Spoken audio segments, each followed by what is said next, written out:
Penolakan atas kedatangan timnas U20 Israel ke Indonesia menjelang Piala Dunia U20 2023 semakin menguat. Kehadiran Israel dalam Piala Dunia U20 di Indonesia yang dimulai pada 20 Mei hingga 11 Juni 2023 sontak menuai penolakan sejumlah elemen masyarakat Indonesia yang menolak kehadiran timnas Israel dalam gelaran tersebut. Salah satu penolakan tersebut datang dari masa persaudaraan alumni PA 212. Tak hanya itu, dari Pulau Dewata, Gubernur Bali Iwayan Koster pada 14 Maret 2023 lalu juga sempat melayangkan surat kepada Menteri Pemuda dan Olahraga Zainuddin Amali yang berisi penolakan pemerintah Bali wilayahnya dijadikan lokasi laga timnas Israel saat Piala Dunia U20 nanti. Selain Bali, Gubernur Jawa Tengah Ganjar Pranowo ikut menolak Israel main di Piala Dunia U20 di Indonesia.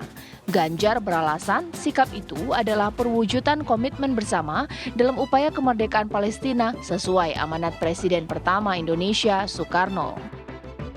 Pro kontra keberadaan timnas Israel di ajang Piala Dunia U20 yang digelar di Indonesia terus mengundang polemik. Lantas, sebagai tuan rumah, Indonesia harus memutuskan dengan bijak agar pro dan kontra ini bisa diselesaikan dengan baik. Lalu, bagaimana sebaiknya kita menyikapi persoalan ini? Tim TV One mengabarkan. Ya pemirsa, di Apa Kabar Indonesia malam ini pastinya bahwa ada opini yang terbelah mengingat bahwa posisi Indonesia sampai dengan saat ini tegak lurus membela Palestina pemirsa dari konflik yang terjadi di sana. Karena persaudaraan kita sebagai negara dengan mayoritas penduduk muslim di dunia. Tapi yang jadi persoalan adalah ini juga Indonesia sedang dipertaruhkan di mata dunia khususnya sepak bola internasional ketika kita sudah menjadi tuan rumah ajang Piala Dunia U20 tapi satu kontingennya ini negaranya dari Israel. Itulah menjadi asal muasal penolakan. Ini akan saya bahas di Apa Kabar Indonesia malam hari ini. Pengamat hubungan internasional Pak Teuku Reza Syah di sini. Pak Reza, selamat malam. Assalamualaikum. Waalaikumsalam, selamat malam. Bung Herdi Menkoto ini sudah juga hadir bersama saya di sini sebagai pengamat bola kita. Oke, nah pemirsa mungkin sekarang saya ingin ke Bung Herdimen terlebih dahulu. Bung, sebelum kita membahas mengenai penolakan yang sekarang sampai dengan malam hari ini terus bertambah mulai dari politisi, partai politik, kelompok masyarakat. Saya mau tahu dulu alur atau mungkin bagaimana kita mendapatkan kesempatan menjadi tuan rumah ajang Piala Dunia U20. Susahkah untuk kita? Memang butuhkah kita? Atau seperti apa? Oke, Piala Dunia Under 20 terakhir kali 2019 di Polandia. Lalu setelah itu ada bidding yang diikuti oleh banyak negara. Ada Peru, ada Brazil, ada Thailand duet dengan Myanmar, ada Arab Saudi, 3 tuan rumah bersama Bahrain dan juga Jordania dan ada Indonesia. Indonesia kemudian terpilih dalam sidang Dewan FIFA di Shanghai 2019 pada bulan Oktober. Dengan proyeksi adalah Piala Dunia U20 2021. Tapi kemudian batal dan ditunda ke tahun ini 2023. Oke, digelar bulan Mei, 20 Mei sampai 11 Juni nantinya. Dalam regulasi itu 2 bulan sebelum turnamen digelar itu harus ada drawing. Dan itu rencana digelar 31 Maret ini, 5 hari lagi, Cak. Ya. Saya dengar itu akan digelar di Bali. Walaupun woro-woronya saya belum mendengar apakah di Bali atau di Jakarta. Tapi kemudian reaksi banyak orang, reaksi banyak pihak itu menolak kehadiran satu dari 23 kontestan di luar Indonesia itu adalah Israel. Israel itu bukan diundang oleh Indonesia. Mereka ikut prosesi kualifikasi di grup Eropa, di zona Eropa. Di fase grup antara lain mereka menyingkirkan Serbia. Semifinal di zona Eropa, Israel mengalahkan Prancis 2-1. Untuk kemudian di partai puncak zona Eropa mereka kalah 3-1 melawan Inggris. Israel kemudian lolos ke Indonesia bersama 3 negara lain. Inilah yang kemudian digugat oleh sejumlah pihak karena kita tidak ada hubungan diplomatik dengan Israel.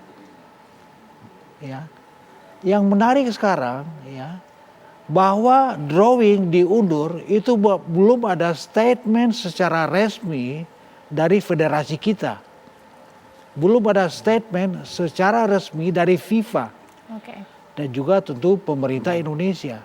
Tapi memang kita tahu, kita mendengar di luaran sana ada isu bahwa drawing 31 Maret itu batal. Itu ditunda sampai batas waktu yang belum ditentukan.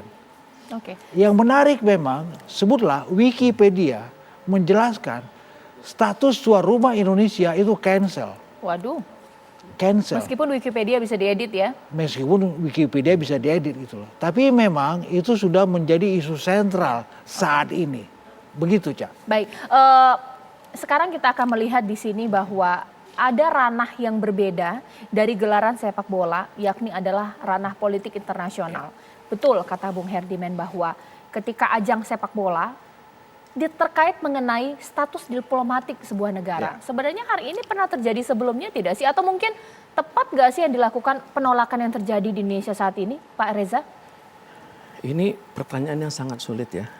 Bung Karno pernah memberi jawaban sebenarnya. Vivere pericoloso. Hidup itu penuh perjuangan. Kemudian Bung Hatta menyebutkan mendayung di antara dua karang. Antara ya dan tidak ini sulit. Prambors menyebutnya maju kena, mundur kena. Kita di Jawa Barat menyebutnya katempuhan buntut maung, Bang. Jadi kita lagi megang ekor harimau nih. Kalau lepas, dia bisa lari atau bisa menyerang kita. Tapi kita mencoba berpikir kreatif ya. Karena politik luar negeri Indonesia itu saya pikir ke depannya bukan hanya bebas dan aktif, tapi ditambah satu unsur yaitu kreatif. Kreatif dalam hal ini menegakkan prinsip kita. Ya, ini kita tetap mendukung Palestina 100%. Kita tidak pernah goyang. Sikap kita di PBB, di Majelis Umum maupun Dewan Keamanan selalu mendukung Israel dengan segala resikonya. Walaupun hasilnya sekarang begitu-begitu kan. Dan terakhir perwakilan Palestina di Indonesia mengatakan dia tidak nekan Indonesia untuk iya ataupun tidak ya. Tapi saya mencoba berpikir begini deh. Marilah kita berpikir, kami di Jawa Barat punya filsafat. Herang China, benang lauk kena. Jadi air itu tetap tenang, tapi ikannya dapat. Caranya bagaimana? Caranya begini. Kita sudah capek ini berinteraksi dengan generasi tua Israel ini. Yang selalu, entahlah kita disebut, Arab menyebutnya Syaitanul Akbar. Sebagian negara dunia menyebutnya Zionis. Sebagian negara menyebutnya ekspansionis. Saya mau coba melihat dari sisi kreatif gitu. Disinilah kita bisa mengedepankan Pancasila kita yang kemanusiaan yang adil dan beradab. Kita melihat yang bermain ini adalah generasi muda Israel. Yang kalau di persentase dari sekitar 9 juta penduduk Israel, maka mereka yang berusia antara 10 sampai 19 itu, laki-lakinya itu 8,7%. Wanitanya itu 7,9%. Saya berpikir kenapa kita tidak mencoba berinvestasi di sekitar 16% penduduk Israel. Karena seperti Bung Karno bilang, generasi muda itu adalah pembentuk negara di masa depan kan.